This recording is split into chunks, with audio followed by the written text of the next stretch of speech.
बिस्मिल्लाहिर्रहमानिर्रहीम। अस्सलाम वालेकुम। आप सभी का इस्तकबाल है और मैं हूं आपका मेज़बान मीर हिलाल हांजुरी, हाजिर खिदमत। और आप देख रहे हैं प्रोग्राम स्पेशल रिपोर्ट। और स्पेशल रिपोर्ट में अभी तक की सबसे अहम और सबसे बड़ी खबर जम्मू कश्मीर से, जो कि लोकसभा इंतखाबात का बिगुल बज चुका है और अभी तक अगर चिप पीएचडी की इकाइयों में से किसी ने भी पार्टी के उम्मीदवारों का ऐलान तो नहीं किया था, लेकिन ऐन मुमकिन है कि 24 मार्च साल 2024 यानी अगर देखा जाए तो संडे के दिन, आने वाले इतवार के दिन पीडीपी अपने उम्मीदवारों के नामों का ऐलान कर सकती है। इस हवाले से जो खबर है वो अभी जराए के हवाले से आ रही है। न सिर्फ इतना बल्कि यह भी माना जा रहा है कि 24 तारीख को पार्लियामेंट्री बोर्ड की मीटिंग होगी श्रीनगर के अंदर और इस जिमन में क्या कुछ फैसला लिया जाएगा काफी अहमियत का हामिल होगा।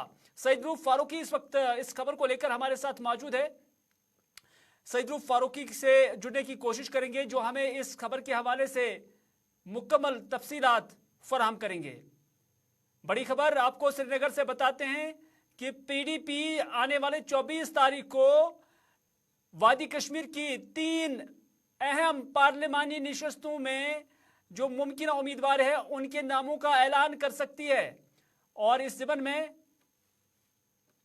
पार्टी गौरखोज कर रही है। पार्लियामेंट्री बोर्ड की जो मीटिंग है वो बुलाई गई थी और कहा यह भी जा रहा है कि इस दिन डिस्ट्रिक्ट प्रेसिडेंट्स को भी बुलाया गया था, लेकिन बाद में उनकी उस मीटिंग को मनसूख किया गया, कैंसिल किया गया। लेकिन जो पार्लियामेंट्री कमेटी की जो मीटिंग है, पार्लियामेंट्री बोर्ड जो बनाया गया है जिसकी सरबराही सरताज मदनी कर रहे हैं, कहा जा रहा है कि उन्हीं की सदारत में ये मीटिंग होगी और उसके बाद जो उम्मीदवार है उनके नामों का ऐलान किया जा सकता है। बड़ी खबर आपको श्रीनगर से बताते हैं और आपको बताना चाहेंगे कि पीएचडी की इकाइयां हैं नेशनल कॉन्फ्रेंस और पीडीपी कांग्रेस को छोड़कर, लेकिन क्या इस चीज से कोई दरार पड़ेगी? हालांकि सभी पार्टियों का कहना है कि पीएचडी का मंशूर कुछ और है, लेकिन अब अगर ये पार्टियां इलाहिदा चुनाव लड़ती हैं, इंतखाबात लड़ती हैं, तो उससे किस तरह का फर्क और असर जम्मू कश्मीर के इलेक्टोरल पॉलिटिक्स पे पड़ता है वो देखने वाली बात होगी। और इस हवाले से नॉर्थ कश्मीर से पीडीपी का कैंडिडेट कौन हो सकता है, साउथ कश्मीर से कौन होगा और जनूबी कश्मीर से कौन होगा, ये काफी अहमियत का हामिल है। सईद रूफ फारूकी के साथ राब्ता कायम करने की एक बार फिर से कोशिश करेंगे जो हमें बताएंगे कि इस निस्बत से क्या कुछ पेशरफ्त हो रही है, क्योंकि कहा जा रहा है कि कुछ और लीडरान भी शायद पार्टी के अंदर शामिल हो सकते हैं, जिसके हवाले से पीडीपी अपने अंदर पार्टी लेवल पर अपने आप को मजबूत समझ रही है। सईद रूफ फारूकी इस वक्त हमारे साथ है। रूफ, क्या कुछ डेवलपमेंट है? कहा जा रहा है कि 24 तारीख को बरोज़े इतवार ये मीटिंग होगी और इसमें पार्टी मुमकिन तौर पर उम्मीदवारों का ऐलान करेगी। तो बिल्कुल हिलाल, देखिए सियासी जमातें जो हैं वो कहीं ना कहीं अब इंतखाबात की तरफ जा रहे हैं और अपने कैंडिडेट्स का जो ऐलान कर रही है। पीडीपी के खेमे से भी बड़ी खबर आ रही है कि 24 तारीख को पार्लियामेंट्री बोर्ड की जो मीटिंग होने वाली है और उस मीटिंग के बाद ही पीडीपी जो है वो कैंडिडेट्स का ऐलान कर सकती है। नॉर्थ कश्मीर से पीडीपी किस कैंडिडेट को खड़ा करेगी, सेंट्रल कश्मीर और साउथ कश्मीर से गालिबन पीडीपी सदर महबूबा मुफ्ती का इंतखाब किया गया है कि वही शायद वहां से कंटेस्ट करेगी। और पीडीपी के हवाले से जो खबरें गश्त कर रही थी कि पीडीपी किसी को सपोर्ट करेगी या पीडीपी खुद इलेक्शन में नहीं आ सकती है, पर इन सारी खबरों की जो है तरदीद की है पीडीपी लीडरशिप ने। और अभी जो मेरी कुछ लीडरान के साथ बात हुई है उन्होंने कहा कि 24 तारीख को ही जो पार्टी है इंतखाबात के हवाले से कैंडिडेट का ऐलान भी करेगी।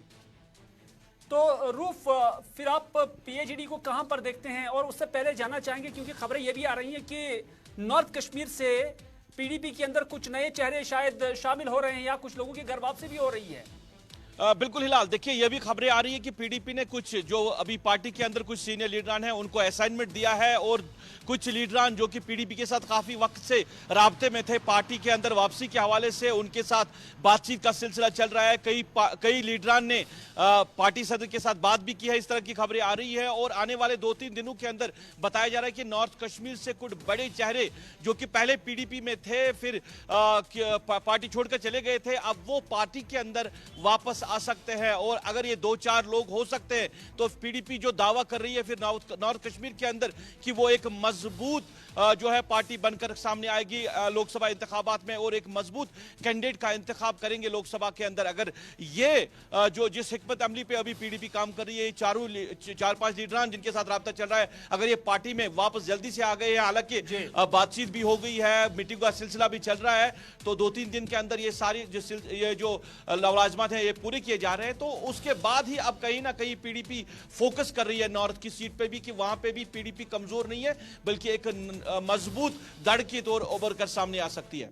चलिए, चूंकि रूफ देखा जाए कि जहां तक पीडीपी का ताल्लुक है, उनका कहना है कि वो 24 तारीख को मीटिंग बुला रहे हो और मुमकिन उम्मीदवारों के नामों का ऐलान भी कर सकती है, और दूसरी बात कुछ पार्टी के अंदर कुछ लीडरान की गर्वापसी भी हो सकती है। हालांकि ये जम्मू कश्मीर की सियासत है, यहाँ 5 मिनटों के अंदर भी सियासी जो पलड़ा है वो बदल जाता है। लेकिन इस ज़मन में जब यही पार्टियां, चाहे पीडीपी हो, नेशनल कॉन्फ्रेंस हो, पीएचडी के बैनर तले, इंडिया अलायंस के बैनर तले, जब ये दूसरी जमातों को ए टीम, बी टीम, सी टीम का लिहाज बताकर उन्हें उन नामों से पुकारते थे, अब यही पार्टियां अलग अलग जुदा जुदा इलेक्शन लड़ रहे हैं, और दूसरी तरफ जिन्हें बी सी डी टी में कहते थे वो मुत्तहिद हो रहे हैं। किस नजर से देख रहे हैं?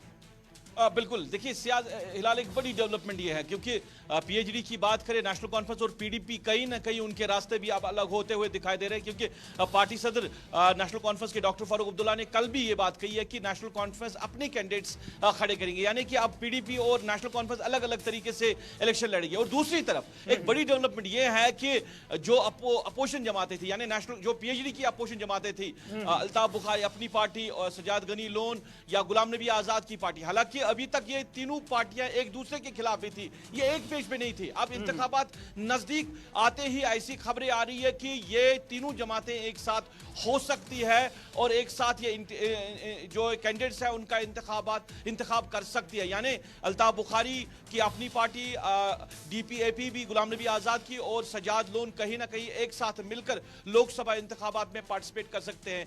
तो ये खबरें जो है ये भी कहीं ना कहीं गश्त कर रही है, और इसकी तस्दीक भी हालांकि पीडीपी के जो स्पोक्स पर्सन है उन्होंने भी किया है कि एक साथ जमा होने की कोशिश की जा रही है। लाल सिंह भी कांग्रेस में चले गए हैं, लाल सिंह जो है वो अब उधमपुर सीट से कांग्रेस की टिकट पे इलेक्शन लड़ेंगे। और इसके साथ साथ एक और बड़ी खबर मैं आपको हिलाल बताऊं कि जो अवामी इत्तेहाद पार्टी है, इंजीनियर रशीद की पार्टी है, वो भी कहीं ना कहीं अपने कैंडिडेट्स का हर कोई पार्टी जो उनके पार्टी के सीनियर लीडर है उन्होंने श्रीनगर में प्रेस कॉन्फ्रेंस की, उन्होंने कहा कि किसी का साथ हम नहीं देंगे, बल्कि हम तीनों जगहों पे नॉर्थ, साउथ और सेंटर में अपने कैंडिडेट्स का इंतखाब करेंगे। और जो नॉर्थ के हवाले से उन्होंने कहा कि इंजीनियर रशीद का इंतखाब तो उन्होंने कर चुके हैं। बिल्कुल रूफ, लेकिन बड़ी बात अवाम वो इंतखाबात में हिस्सा ले सकते हैं, चाहे वो जेल के अंदर हो या जेल के बाहर, यानी कहीं ना कहीं ये नॉर्थ वाली जो सीट है इस पे मजेदार जो मुकाबला आपको देखने को मिल सकता है। रूफ, पब्लिक के लिए किस नजर से आप इन इंतखाबात को देख रहे हैं? कहीं ये एक अजीब इत्तेफाक तो नहीं है पब्लिक के लिए, क्योंकि जो तंजीमें एक ही फोरम पे थी वो जुदा हो रही हैं, और जो अलग अलग फोरमों पे थी वो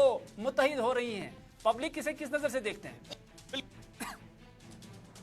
देखते हैं, सारे देखते हैं। और जब से नेशनल कॉन्फ्रेंस और पीडीपी ने अपनी राहें अलग की है, कहीं ना कहीं अवाम ने उसका रद्दमल जरूर दिया है कि 2019 से लेकर आप पीएचडी की बात कर रहे हैं, पीएचडी चला रहे हैं और ये कह रहे हैं कि इलेक्टोरल पॉलिटिक्स के लिए पीएचडी नहीं बनी है। अगर इलेक्टोरल पॉलिटिक्स के लिए नहीं बनी है तो फिर किस वजह से ये बनी है? आप कह रहे हैं कि बार बार हमें उन ताकतों को रोकना है जो उन्होंने जम्मू कश्मीर को यहां तक पहुंचाया, यानी बीजेपी का उन्होंने जिक्र किया, लोग जिक्र कर रहे हैं, तो बीजेपी को कैसे आप अलग अलग से रोक सकते हैं? ये तासुर कहीं ना कहीं अवाम जो है वो दे रही है। दूसरी तरफ वो जमात है जो आज तक एक पेज पे नहीं थी, अब उनका एक पेज पे आना कहीं ना कहीं लोगों के लिए ये सोचने पे मजबूर कर रही है कि किस तरफ जाए, किसका हम साथ दें, क्योंकि जम्मू कश्मीर की सियासत का यही हाल है कि अब लोग जो है वो कहीं ना कहीं बहुत ज्यादा कंफ्यूज दिखाई दे रहे हैं। क्योंकि लाल सिंह की बात करें, आज तक तो ये साफ नहीं हो रहा था कि लाल सिंह कहां से जाएंगे। अब लाल सिंह भारतीय जनता पार्टी को पहले छोड़ के गए, फिर अपनी पार्टी बनाई है और अब कांग्रेस का उन्होंने दामन थामा है।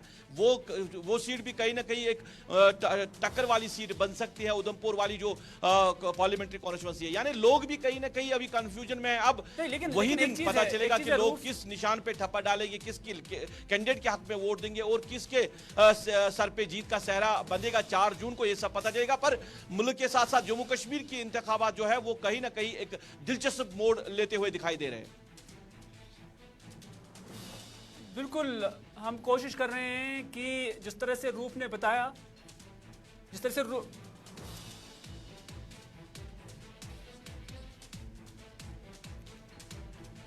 हम आपको बताते चले कि एक बड़ी डेवलपमेंट जम्मू कश्मीर के अंदर हो रही है और इसमें हम देख रहे हैं कि चौधरी लाल सिंह जो है वो कांग्रेस के अंदर ज्वाइन कर रहे हैं। अगर आप सोचोगे सारे कि मैं सब कुछ भुगत रहा हूं, भोगी हूं, भुगत भी रहा हूं, आई नेवर केयर। जीना एक बारी है, बात सारे सुन ले, दो बारी वाला कभी ना पंगा ले, और मरना एक बार है। मेरा बड़ा क्लियर फंडा है, मुझे इन्होंने ज्वाइन करवाया, बड़ी कृपा इनकी, सबकी बड़ी मेहरबानी। मैं कांग्रेस तिवारी से मैं जीता हूं, एक ही आदमी पूरे देश में जीता था 96 में एज एमएलए। मैं 3 बार असेंबली रहा हूं, 3 बार कैबिनेट मिनिस्टर रहा हूं, 2 बार लोकसभा का कांग्रेस में रहा हूं। 2-3 बंदे तो मेरे गवाह हैं भाई, ठीक है ना। और फिर वैक्शन भी दिखाता हूं इन सबको, कभी कभी मेरे पास थी। हाँ, कोई भी आप में भी आना चाहे तो इंतजाम हो सकता है, इज्जत से, क्योंकि पिट्ठुओं का, पालकी वालों का, घोड़ों वाले का उन पे टैक्स था, शायद आपको याद हो, और मैंने लड़के माफ कराया था। मैंने कहा इनकम टैक्स सुना, टोल टैक्स सुना, सेल टैक्स सुना, सरचार्ज सुना, लेबर टैक्स नहीं सुना मैंने। वो मैं ही हूं जिसने ये खत्म करवाया। हालांकि सरकार भी उस समय अपनी थी, लड़ाई भी पूरी लड़ी, अब भी। और फिर ये एक बात और आपको सुनाऊं, मैं को 3-4 बार जब भी खड़ा होता हूं, कहीं खड़ा होता हूं, तो सरकार बनती है, एक बात नोट कर लेना आप सारे। ये मैं नहीं जानता कि वो क्यों होता है ऐसा, और कभी सोचा नहीं होता कि इसकी सरकार बनेगी। मैं 2004 में आया था यहां, आपको सबको याद होगा। 2002 की पहले बना के आया था जम्मू कश्मीर में। जब 4 में आया तो शाइनिंग इंडिया था उस समय, कहां गया, ये बात याद रख लेना सारे।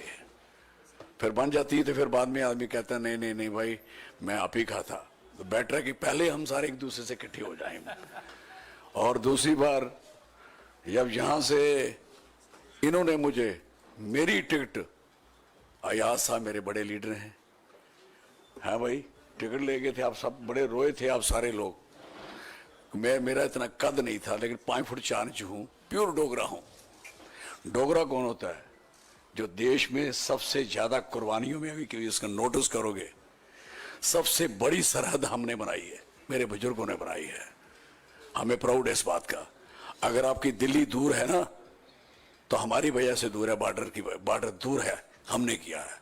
अभी भी हमारा आधा इलाका गया हुआ है, बात अलग है। तो मेरी जनाब से ज्यादा बातें तकरीर नहीं करना चाहूंगा, मुझे बहुत कुछ आता है। मैं 78 में स्टूडेंट था, मैं जेल में था, 11th पढ़ता था, मैंने सब कुछ देखा है। मैं अभी भी जेल काटी है, मैं ही छूटा हूं। आज भी मेरी बेल कैंसिल कराने के लिए गए हैं। कोई आदमी आज इस पंगे में नहीं पड़ता, सारी दुनिया डर के अंदर घुस गई है। हम नहीं डरेंगे, हम नहीं डरेंगे, हम लड़ेंगे, और इस मुल्क को, इस इलाके को, जो इसकी इज्जत है, उसकी वापस दिलवाएंगे। This is very clear. मुझे पता है जम्मू कश्मीर में इलेक्शन लड़ना ही बहुत बड़ी बात है, बात याद रख लेना। हमारी इज्जत थोड़ी ज्यादा करा करो, ये मैं ठीक कह रहा हूं आप सबको। मेरे पे 3 अटैक हुए हैं, मेरे साथ 8 बंदे मरे हैं, मैंने भोगा है। डीएसपी मरा, मेरी गाड़ी उड़ाई, नहीं मरा मैं। तो कहने का दूसरा अटैक मेरा बनहाल में होता, तीसरा अनंतनाग में, मैंने भुगता है। और मैं जानता हूं इलाका क्या है, मैं जानता हूं जम्मू कश्मीर क्या है। बड़े लोगों को जम्मू कश्मीर है नहीं, कहानी बड़ी किसे सुनता हूं। जब आप मौका मिलेगा आपको सबको सुनाऊंगा। अब पूरा एक्सपीरियंस आपको शेयर करूंगा। आज मैं ज्यादा फुर्ती नहीं मारना चाहता, क्योंकि ये फुर्तियां हो जाती हैं, प्रैक्टिकली होना चाहिए आदमी को। और मैं प्रैक्टिकल हूं, जिसके खिलाफ मैं इलेक्शन लड़ रहा हूं। आप सोचोगे, कहते हैं ना 370 गिनती उसी से कर रहे हैं ना हमारे इलाके की। जब आप हारी जाओगे तो गिनती कहां जाएगी आपकी उधर। और ये मेरे लोग उसका जवाब देंगे। मुझे इस बात का पूरा प्राउड है अपने लोगों पे, लोग खुश हैं। और राहुल गांधी, ये तीन जो हमारे, मैं कहता देवता लोग हैं, जो सारी कुर्बानियां दे रहे हैं बेचारे, कहां कहां लड़ रहे हैं, सारी दुनिया भाग गई। 23 भी बना, मैंने पहले कह के गया था इधर, मैंने चिंता नहीं करो ये आपकी सीट छीनने वाले लोग हैं, नहीं समझते थे। आज मुझे खुशी है कि सारा क्लीन हो गया, और भी क्लीन हो जाए अच्छी बात है, लेकिन जो रियल सेंस में कांग्रेस आनी है वो वक्त आ गया है, और आ गया है। मैं आपको सही कह रहा हूं, मैं यहां कैसे, मैं उधर मिनिस्टर हूं, इधर जबरदस्ती भेजते हैं क्योंकि जम्मू कश्मीर में लाल सिंह आने वाला कुछ और ना बन जाए। वो क्या बनूंगा यार, लीडर हूं, मैं नहीं बनूंगा तो कौन बनेगा। 80 में मुझे शेख साहब चीफ मिनिस्टर थे, फरूक साहब नेशनल कॉन्फ्रेंस के प्रेसिडेंट थे, तो काले में मुझे मार मुर तो देखा था, बड़ा मारा बुरा सब कुछ किया स्ट्रगल में, तो कहने लगे नौकरी लोगे। मैंने कहा हाँ बताओ, मैं जिस जगह शेख साहब बैठे हैं उधर बैठूंगा, बैठाते हो। मैं वो आदमी हूं। 80 में when I was student of degree college Kathua, तो मेरी अपनी ही एक जिंदगी है, लेकिन मुझे इस पार्टी से दिल से प्यार है। ये कोई सोचे आ गया क्या है यहाँ, अब यहाँ आने का मतलब क्या है। सारी दुनिया तो घबराई हुई है, हर बंदा तो परेशान है, हर बंदा मेरे कुछ बंदे कह रहे थे कल, हमें ऑर्डर हो गया कि कोई नहीं लगाना है ऐसी, कोई लिखना, सारा लिखना तो हमारा इधर ही लिखना, दिस इज पोजीशन। लेकिन कोई नहीं, अभी भी बड़े लोग जिंदा हैं जिन्होंने कुर्बानियां दी हैं। पिक्चरों में भी आपने देखा है, फिर फिल्मों में भी देखा है, जो एक बेचारा अच्छा लिखता है उसकी क्या हालत होती है, क्या करते हैं, लेकिन हम उनके साथ हैं। मैं चौधरी लाल सिंह इस पार्टी को मुबारक देता हूं, मैं देता हूं मुबारक कि मैं इनमें आया हूं। मैं सच कह रहा हूं आपसे, आप देखोगे, और आप सबको कसम है मेरी कॉन्स्टिट्यूंसी जरूर घूमने आना। इस देश की सबसे बड़ी कॉन्स्टिट्यूंसी है, 3 कॉन्स्टिट्यूंसी बड़ी हैं, उनमें वोट और स्ट्रेंथ ऑफ पॉपुलेशन कम है, जैसे लद्दाख है, ये राजस्थान की एक कॉन्स्टिट्यूंसी। मेरे में वोट भी है, और मेरी ही कॉन्स्टिट्यूंसी है जहां बर्फ भी गिरती है, यहां नीलम भी है, यहां केसर भी है, यहां राजमा भी है, यहां बासमती भी है। कभी खाने का मन करे तो बताना, मैं सच कह रहा हूं। सारे पायलट क्या करते हैं, वहां से राजमा और चौल वो मेरी कॉन्स्टिट्यूंसी के लेके आते हैं, मुझे इस बात की खुशी है। और मेरे पास जो लिथियम है मेरी कॉन्स्टिट्यूंसी का है, अब मेरी रेत बजरी मेरी कॉन्स्टिट्यूंसी की है। आप सारा लूट के ले जाओगे क्या, नहीं चलेगा, बताऊंगा। अभी ज्यादा नहीं कहना चाहता। आप सबका, मीडिया वालों का बहुत शुक्रिया करूंगा अगर आप मेरी कॉन्स्टिट्यूंसी विजिट करेंगे और ये लड़ाई देखोगे, जंग हो गई जबरदस्त, सच कह रहा हूं। धन्यवाद। मैं नारा लगाता हूं अपने इलाके में, जय डुग्गर जय डोगरा, और हाँ, मैं उसका मतलब होता है कि जमीन हमारी और लोग वहां के, दोनों का नारा रखता है। तो मैं सबका, आपका और स्पेशली हमारे मैडम सोनिया गांधी जी और हमारे यंग नौजवान, एक बात मैं कई बार लोगों को कहता हूं, सुनाऊं आपको, सुनोगे?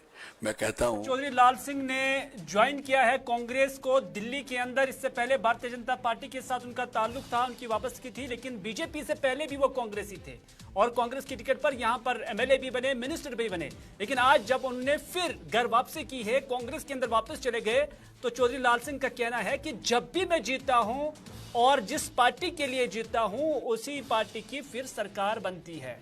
और चौधरी लाल सिंह ये भी कहते हैं कि आज बीजेपी के खौफ से जो मुल्क के लीडरान हैं वो खौफजदा है और खौफ के मारे छुप रहे हैं। लेकिन चौधरी लाल सिंह वो है कि जिस पर केस भी है और बेल पर रिहा है, लेकिन आज इस दहशत और खौफ भरे माहौल में वो कांग्रेस को ज्वाइन कर रहे हैं। ये चौधरी लाल सिंह ने कहा, जो आज दिल्ली के अंदर थे और वहां से उन्होंने कांग्रेस का हाथ थाम लिया। तो चौधरी लाल सिंह के बाद अब बढ़ते हैं वापस वादी कश्मीर की ओर। यहां पर अवामी इत्तेहाद पार्टी की जानब से आज एक प्रेस कॉन्फ्रेंस हुई है और पार्टी के सीनियर लीडर इश्तियाक कादरी की जानब से एक प्रेस कॉन्फ्रेंस दी गई है, जिसमें कहा गया है कि इंजीनियर रशीद पार्टी के उम्मीदवार होंगे नॉर्थ कश्मीर से। इश्तियाक कादरी ने इस दौरान यहाँ प्रेस कॉन्फ्रेंस के दौरान कहा, क्योंकि उनसे जब सवाल पूछा गया कि इंजीनियर रशीद अभी पाबंद सरासल है, उन पर कई दफात के अंदर जो मामलात दर्ज है, तो उस पर उन्होंने कहा कि वो अभी कन्विक्ट नहीं है, अभी उस पर सिर्फ इल्जामात हैं और वो इल्जामात सही दुरुस्त साबित नहीं हुए, वो अभी कन्विक्शन उसका नहीं हुआ है। और मुल्क के आईन और कानून के मुताबिक जो भी शख्स अगर पाबंद सरासल है, अगर उस पर कोई केस है और जब तक ना उस केस में कन्विक्ट पाया जाए तब तक उसे इलेक्शन लड़ने से कोई रोक नहीं सकता है, ये इश्तियाक कादरी ने कहा। और इश्तियाक कादरी ने कहा कि हम किसी को सपोर्ट नहीं करेंगे नॉर्थ कश्मीर के अंदर पर्टिकुलरली, और वहां से इंजीनियर रशीद ही पार्टी के उम्मीदवार होंगे। उन्होंने कहा कि पार्लियामेंट्री कमेटी की जो मीटिंग है उसमें यूनानिमसली इंजीनियर रशीद का नाम तजवीज़ किया गया और इंजीनियर रशीद ने इस दरख्वास्त को फिर कबूल भी किया। उनके जहन में जो ये शुकूक शुबहात डाले गए हैं कि हम किसी पार्टी को सपोर्ट कर रहे हैं, हम कि वो ऐसी बात नहीं है। हमने सबसे पहले अवामी इत्तेहाद पार्टी है जिसने अभी ये पार्लियामेंट का इलेक्शन तो अभी बहुत तकरीबन 6 महीने थे, हमने ऐलान किया था कि हमारी पार्टी का कैंडिडेट होगा फ्रॉम नॉर्थ जनाब इंजीनियर रशीद, हमारी पार्टी के सुप्रीम वो इलेक्शन जेल से ही लड़ेंगे, चाहे वो रिहा होंगे या नहीं होंगे, तो लेकिन वो इलेक्शन उनके लिए प्राविधान है। ये नहीं कि हवा में हमने बात की थी, हमने देयर आर प्रोविजन कि एक आदमी जब तक वो कन्विक्ट नहीं होता है तब तक वो इलेक्शन लड़ सकता है। तो वो इंशाल्लाह वो लड़ेंगे फ्रॉम नॉर्थ कश्मीर इंशाल्लाह। उसका आप खुद बता रहे हैं कि उनका कंसेंट आपको मिला है कि Who is he? This is decision of Supremo is party political affairs committee is supreme body. Everybody has to accept its decision. So yes, अब दूसरी तरफ से मैं आऊंगा। Yes, ये बात नहीं, अब मैंने इस तरह कहा हुई जी, दैट इज सेकंडरी क्वेश्चन। मगर अब कैंडिडेट को हम कहेंगे आप इलेक्शन लड़ो, वो तैयार नहीं होगा मिसाल, तो हम कैसे उसको बैट में ये कर सकते, इतना कर सकते हैं कि उसको बाहर निकालें। लेकिन he accepted, वो उसने बहुत ही अच्छे जहन से, खुले जहन से फैसला हमारा तस्लीम कर दिया। अब यही बात है कि हम वसाइल की हमारे पास, उनका बाहर होना तो बहुत हमारे लिए बहुत बड़ी बात थी। तब तो परवाह नहीं था, तब तो पत पे है नहीं है, तिफल शवद खानदार खान शवद वरान पत गसे आने तिफकिन के एस्पेक्ट पे है वो सब कुछ है। अब ये था कि अब उनका इधर नेशनल कॉन्फ्रेंस के तर्जुमान आला तनवीर सादिक का एक स्टेटमेंट सामने आया है और तनवीर सादिक ने गुलिस्तान न्यूज के साथ जब बात की तो उसमें उन्होंने कहा कि बीजेपी कश्मीर से इलेक्शन कभी जीत ही नहीं सकती है, बल्कि बीजेपी अपनी प्रॉक्सीज को मैदान में इतिहाद बनाकर उतार रही है। ये तनवीर सादिक नेशनल कॉन्फ्रेंस के तर्जुमान आला है और उन्होंने कहा कि दिल्ली से बनाई गई इन तंजीमों का मकसद ही है कि वोट को तकसीम किया जाए। और उन्होंने अगरचे किसी तंजीम का नाम नहीं लिया, लेकिन इतना जरूर है कि जो आज अलायंस, चाहे अपनी पार्टी हो, गुलाम नबी आज़ाद की पार्टी हो या कोई दूसरी जमात हो जिसमें वो अपने लेवल पे हम ख्याल जमातों के साथ ताउन की बात कर रहे हैं, तो उन्हीं की तरफ इशारा करते हुए तनवीर सादिक ने कहा कि ये दिल्ली की बनाई हुई जमातें हैं और ये दरअसल यहाँ पर वोट को तकसीम करने के लिए आई हैं। और उन्होंने कहा कि अब सभी ये बी टीमें एक हो गई हैं। और बाकी उन्होंने ये भी कहा कि नेशनल कॉन्फ्रेंस पीएजीडी के साथ भी है और इंडिया अलायंस के साथ भी है, और उन्हें ये बात जोर देकर कही है कि पीएजीडी की मीटिंग जो है वो आने वाले दिनों के अंदर होने भी जा रही है। ग्रैंड अलायंस में ये बीजेपी के जो प्रॉक्सीज हैं वो एक साथ आ रहे हैं, क्योंकि बीजेपी अब खुद तो इलेक्शन यहाँ कश्मीर से लड़ नहीं सकती, तो उनके पास 2-3 लोग ही हैं जो पहले से ही बी टीम रही है उनकी, चाहे वो अपनी पार्टी हो, चाहे वो आजाद साहब की पार्टी हो, चाहे वो पीसी हो, या ये जो सब लोग इंडिविजुअल्स हैं, ये सब इकट्ठे आ रहे हैं नेशनल कॉन्फ्रेंस के खिलाफ और लोग उनको इलेक्शन में जवाब दे देंगे। तो आपको लगता है कि ये वोट डिस्ट्रीब्यूट हो सकता है, अगर अलायंस बनती है तो एनसी को ही झटका लग सकता है? देखिए, ये हमेशा वही लोग थे जो हमेशा नेशनल कॉन्फ्रेंस के खिलाफ रहे हैं और हम बार बार यही कहते आए हैं कि दिल्ली से बनाई हुई ये जो तंजीमें हैं, इनका सिर्फ एक ही रोल है अपने मास्टर्स की बात करना नीचे। अब क्योंकि बीजेपी खुद यहां कुछ नहीं कर सकती है, तो वो लोगों में एक कंफ्यूजन डालना चाहती है। अचानक ये सारे पार्टीज इकट्ठे आ रही हैं। हम बार बार यही कहते हैं, ये जो फिर कहते हैं हमारा बीजेपी के साथ कोई नहीं है, दिल्ली से इनको एक डंडा आया है, अब ये सब इकट्ठे आ रहे हैं नेशनल कॉन्फ्रेंस के खिलाफ। और ये एक अच्छी बात है, लोगों को अब समझ आ गया कि बी टीम कौन है, और B team 3 B team 4 B team एक साथ जुड़ेगी तब भी वो बी लेवल पे ही आ जाएंगे। जो ए लेवल है वो नेशनल कॉन्फ्रेंस ही है, और वो हमेशा इंशाल्लाह इलेक्शन में जीतेगी। आपको नहीं लगता कि एमसी को मजबूत करने के लिए अब अपनी लाइक माइंडेड पार्टी है उनके साथ इतिहाद करने की जरूरत है, या फिर भी आप सोलो भी जाएंगे? नहीं, हमारा तो है, हमारा इंडियन अलायंस भी है, हमारा पीएजीडी भी इंटैक्ट है। कौन कहता है वो टूट चुका है? बिल्कुल है, इंटैक्ट है। और पीएजीडी की मीटिंग भी होने वाली है कुछ दिन में डॉक्टर फारूक अब्दुल्ला साहब की सदारत। तो ऐसा कुछ नहीं है, जो हम पीएजीडी के जो पॉलिटिकल पार्टी जो इकट्ठे थे वो हमेशा रहे, क्योंकि वो कश्मीर के लिए है, वो कश्मीर के लोगों के एहसासात के लिए, वो कश्मीर के लोगों के चलिए नाज़रीन, इसी के साथ स्पेशल रिपोर्ट का वक्त भी इख्तिताम पजीर हुआ चाहता है। अपने मेज़बान मीरहिलाल हांजुरी को दीजिए इजाज़त, इस वादे के साथ कि अगर ज़िंदगी रही तो आपसे फिर होगी मुलाकात। तब तक के लिए अल्लाह निगहबान।